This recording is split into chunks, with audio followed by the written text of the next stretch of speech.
Hey, what's up everybody? Rob Marzullo here, Ram Studio Comics, and today's video is going to be drawing a city in two-point perspective, and it's going to be a view where we're slightly looking down on the city. And I'm going to show you how to draw this and detail it. So first things first, let's set up our canvas. If we go to Image, Image Size, and let's work off, I like to work off about 11 by 17. So let's do 11 tall, 17 wide, and the page is just basically turned sideways at 300 dpi. It's a pretty good sized file, but that should work fine. If your system can't handle that, just keep in mind you can tone that down a bit, resolution or size wise. That's just what I like to work at. So what I'll do here is set up our vanishing points. So I'm using Sketchbook Pro 7. You can also do this traditionally, and a lot of different softwares are starting to equip with a perspective rulers. But this one I find works really well. I'll pull the vanishing points right off the canvas here. I'll use Spacebar to bring up my my puck tool there and zoom back.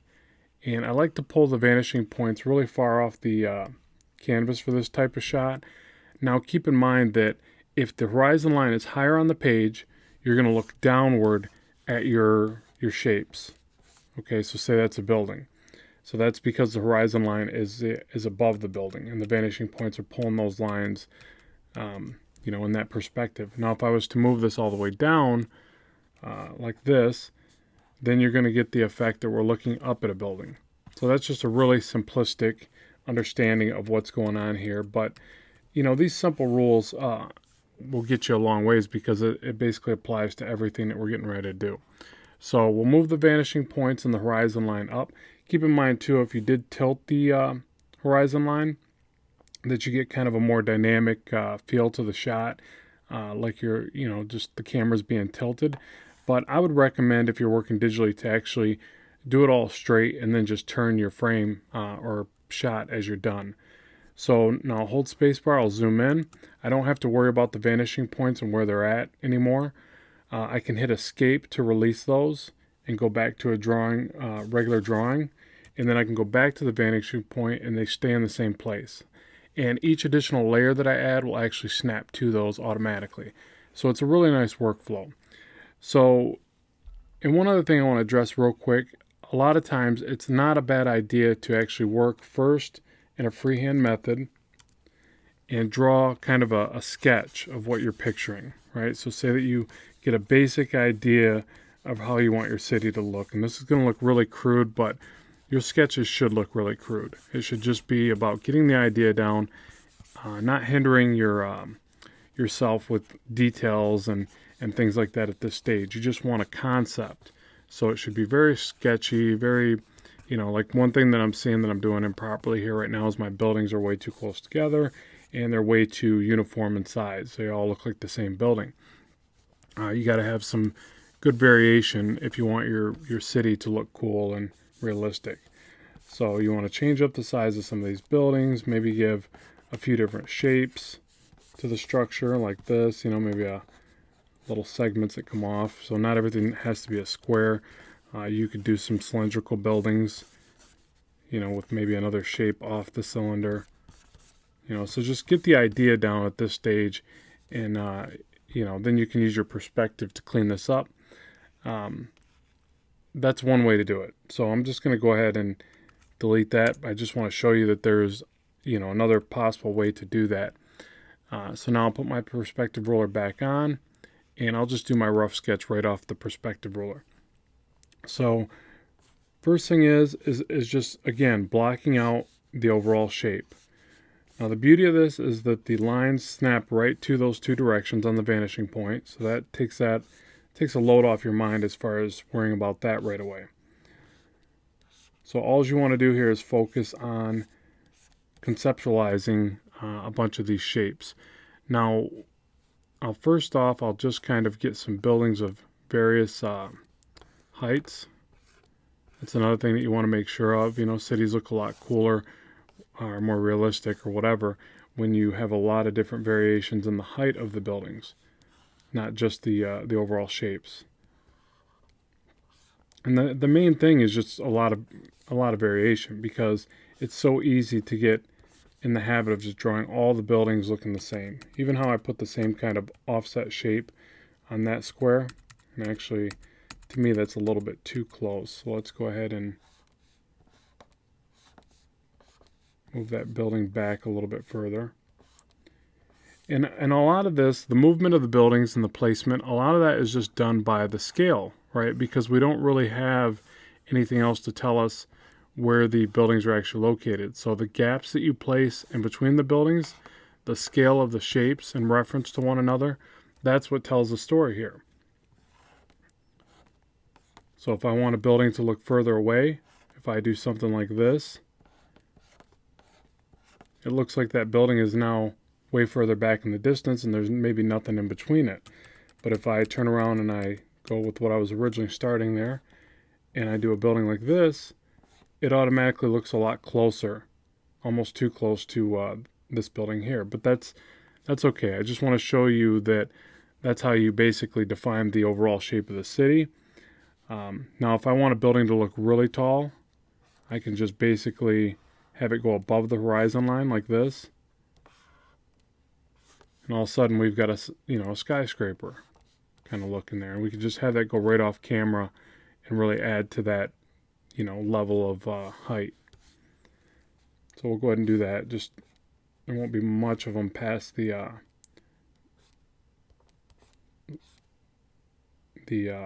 horizon there, sorry. Trying to draw and talk at the same time. Okay, now the other thing is what I think really makes the city look cool. Right now it just looks like a bunch of Legos or something, nothing too, special. But what I think really makes it look cool is when you do a structure nice and close. So we'll do something like this. And now we're just getting the very edge of the ridge of a building right there. And then we'll do another one, we'll say right here. And I wonder if we should put that past the horizon or vanishing point. I'll do something like this. So now we're getting another ridge of the building like this. And we'll do another cool little edging like this. And this immediately gives us a little bit more interest to the city, because now we have this nice up close reference point, and hey, it's kind of a cool place where you could put like maybe a hero or a jumper, but not a jumper, a hero. So, it immediately gives you something else, another cool point in the city. Without this part right here, I think this shot is a lot more boring. So, again, I'll toggle my perspective ruler back on. I'll get in a little bit more structures here. Another thing to keep in mind, it works better when you pull towards the vanishing point you're trying to get to. So if I want my line to go to the vanishing point to the left, I actually pull in that direction. And it seems to snap to it a little bit better. Even though I feel like it's not really doing it right there, but it is. It's just so close to the horizon that it looks really straight.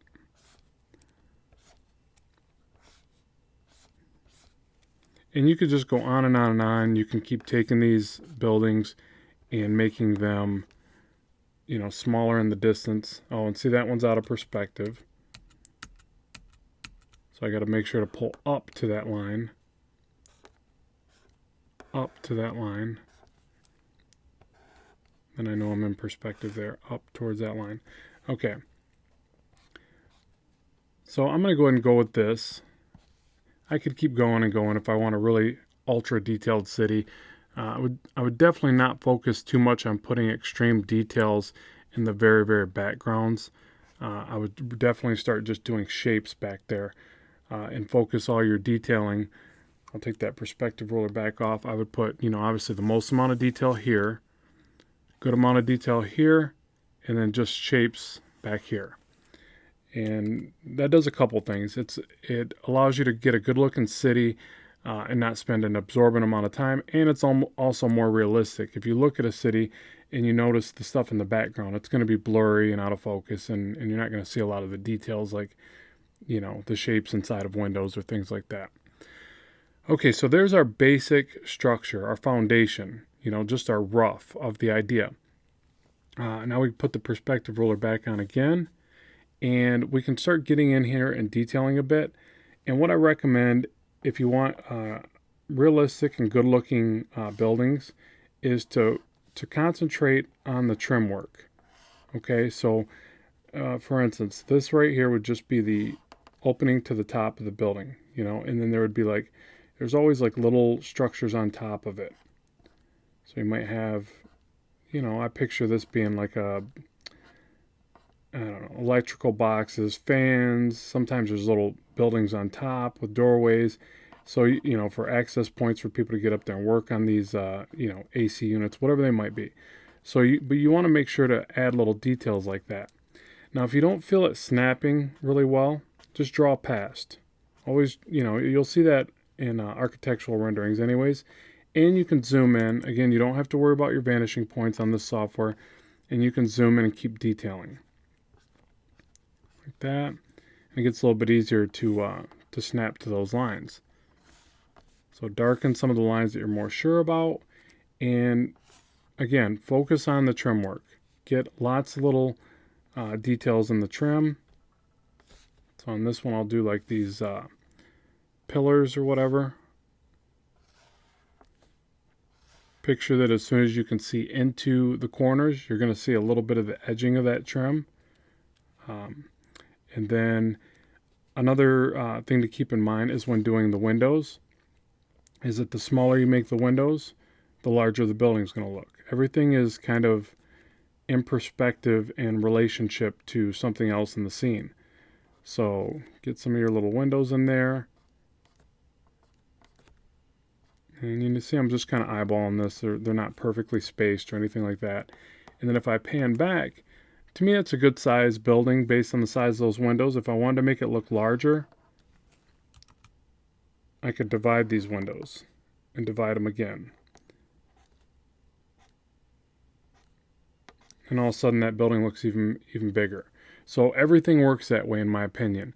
It's one of the reasons why I think this building up close works so well. It's going to make things in the background appear more in the distance because of the relationship between the objects. Okay, so I was happy with the first look right there. I'll go with that. Again, maybe add a little bit more trim work like that. Now, to get your windows and everything in perspective quickly enough, there's a couple different things you can do, at least that I do. I don't know if this is the exact right way to do it, but this is how I do it. So I add another layer. I take the perspective ruler off. I may measure, and I can even pick a different color here. We'll say red, stands out. And I'll measure these lines that I've placed by doing this. So there's my 1, 2, 3, 4, 5 lines. I'll now duplicate this. I'll move them down one time, and I'll also factor in the gap that I want in between the windows, and I'll say about right there. I'll now hit Command E, merge those down. I'll duplicate again, and I'll move those down, and all I'll do is focus on, let me get the whole building in view there. I'll focus on the distance that I created the first time I moved them down. And again, this isn't perfect, but it's enough to get me there pretty quickly and keep moving on. Command E, I'll duplicate one more time and move down. It's right there. Hit Enter to release the tool. Command E to merge down. And I'm ready to go. So there's my guidelines. I'll go back to a black, back to my pencil, and back to my my sketch layer. Okay, so now I can go back to the perspective tool, like so, and I can now get in there and start drawing my windows again. I can look at the top one for reference and just draw those in really quickly, and I can use this again for reference. Another trick is I can pull down from this line, hold my cursor there, hit Command Z, and draw the line. Or if you're not worried about it and you're good at drawing through your sketches, just go like this. Make sure that you darken it up as you get to this line. Because this is still the sketch, so I would just say work this way. Whatever's quicker to get you to the finality of it, and then you can come back and clean it up. And then just repeat that process. And that's how you can get your windows really quickly. And obviously going to move faster when you're not trying to explain it like I am, but that's really all you have to do.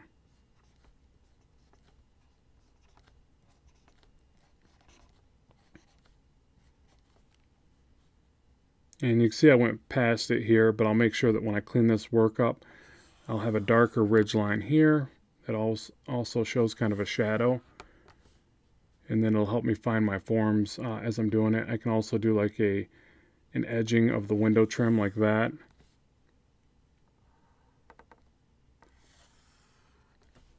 But you want to make sure that all of it works from back here. If not, why are you doing it, kind of thing. And then the same thing will apply it over here. You can use the perspective line to give you some margins. So pull right to the corner of the building like this. And then those lines can now go this way. And you've got your windows placement already. Now there's other options to do this, and you'll want to play around and see what works best for you. You can actually take the segments here, copy and move them over and distort them into place. I don't want to show you that way because it's a little bit, it can be tricky and you can go out of perspective real easy by doing that. So I want to show you this way of doing things, and then you can mess around with the layers and the distortions yourself and kind of figure that out. And all that is basically is you would grab a certain layer and then you'd start working with the distortion here and kind of move it into place.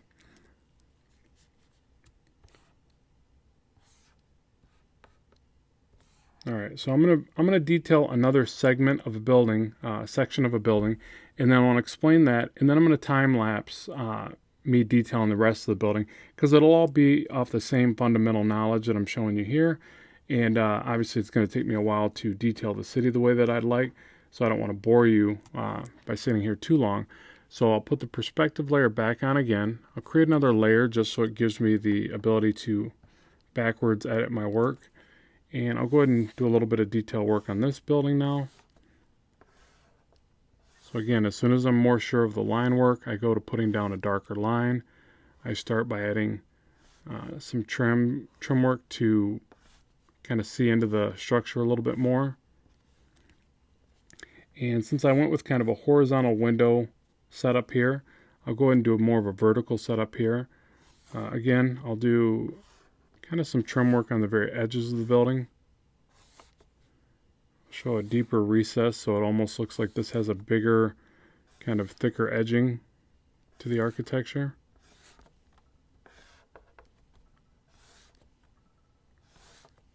Like that. And just remember you can hit escape real quick and go back to your drawing method.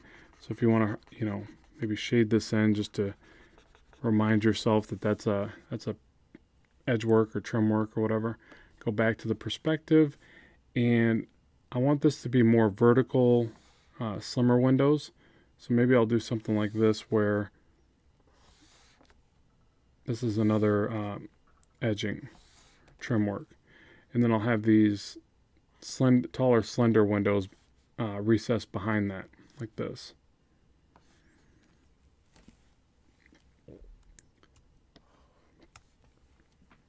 So again, I'm going to do my spacing real quick. Grab red, whatever color you prefer, and I'll go from the distance here. Hit escape to get off my perspective roller. I'll go from the distance here. I'm going to mark all these lines. And let's duplicate that, move it over. And the windows here are going to start immediately again after it goes window, front piece of the trim, the recess piece of the trim, and then a window. So I'm going to actually line that up right to there. Hit enter, Command E, duplicate again.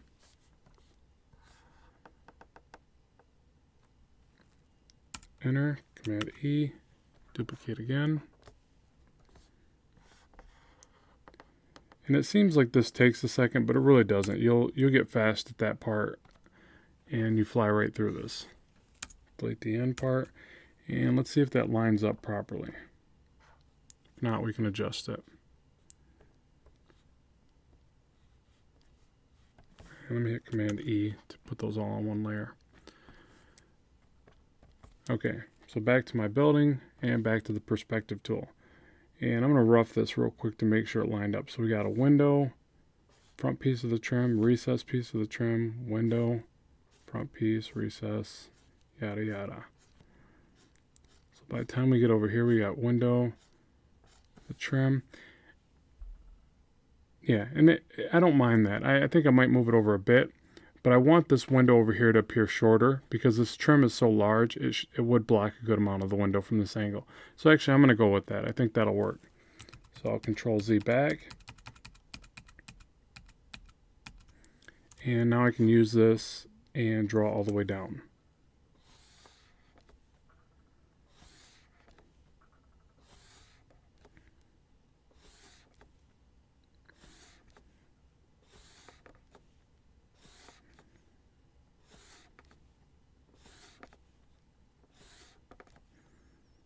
And really the only thing that is kind of tricky, but you get the feel of it and you keep studying buildings, studying your reference, is coming up with different types of buildings. Like I'm not looking at any reference right now. I've drawn a few different types of buildings where I can at least draw these types of basic buildings. And you see I'm not using the measurement tool here. I'm just kind of drawing these in. So these windows aren't perfect, but I think that the pattern is repetitive enough where it'll still look good.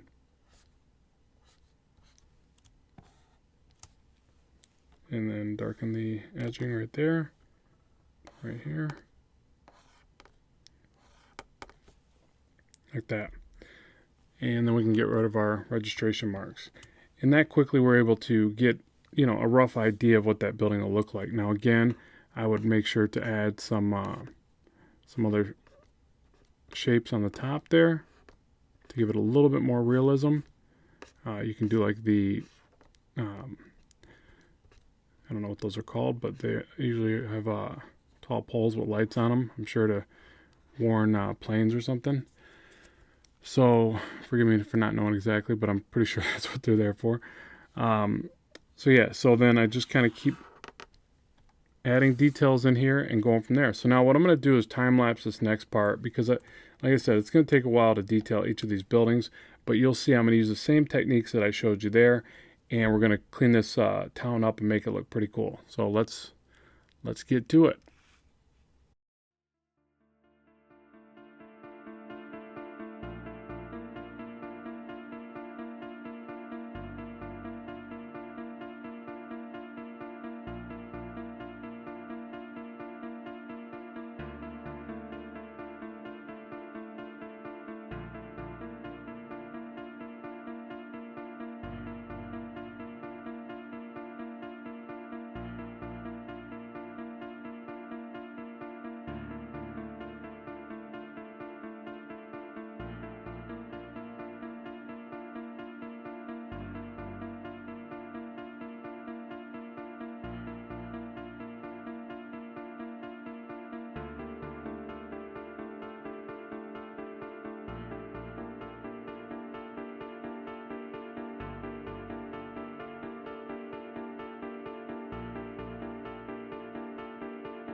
Okay, so there's our base city, and we've got a lot of the details filled in. I tried to create some good scale by giving different buildings smaller um, details. Basically, by giving this building smaller details, it in turn helps me scale other buildings and things like that. So hopefully this gives you a good head start onto how to create a city. Obviously, some of these buildings are a little bit boring. You just really have to play with it and come up with your own concepts and study a reference. Now, also, if you'd like to see another video where I take this to the next level and I add shadows and, obviously clean up the line work, this isn't what I would consider a final rendition, but this gives me all the necessary information I need to take it to the next step. In the next step, I would, add more details. Like, for instance, up here, I would add little textures like the cracks in the stone, more shading, some cross hatching and things like that to really bring it out. Some stippling here where I think there's some texture, top coat or something. So I would work from this area here, which I would consider more my focal point, and then I would work back into the design. And getting back here, I would just loosely shade and you're just going to get hints of details in the background here. That's why you probably noticed towards the back buildings here, I spent a lot less time. So let me know if you'd like to see that next video where I take it a bit further, add some shadows to the buildings, define my light sources and stuff like that. Be sure to let me know what you think of the videos. Like, share, subscribe, and also let me know in the comments section below what you found helpful, what you didn't, what you'd like to see in the future, and I'll make sure to get that on my video request list. So as always, thanks for tuning in. We'll talk to you soon. Keep drawing, keep having fun. Bye.